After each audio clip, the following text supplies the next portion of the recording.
আমি দিনাজপুর শখের ভাইজান এমডি রবিউল ইসলাম। আপনারা জানেন আজকে দিনাজপুর জেলার শ্রীবন্দর থানার ফতেজাপুর ইউনিয়নের ফকিরপাড়া এলাকায়। তবে এখানে দেখেন আজকে আমরা এই বাংলাদেশে কিছু কিছু ছেলেরা আছে যারা দেখা গেল যে বাবা মার অনাদরের অভাবে কারণে এরা আজকে টোকাই হয়ে যায়।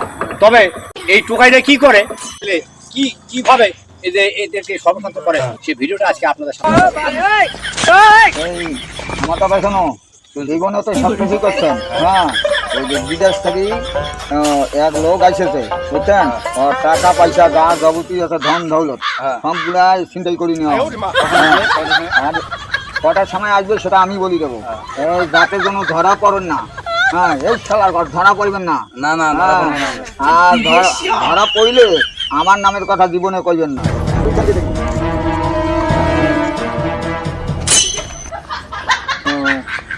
আসতেছে, রেডি হয়ে থাকেন।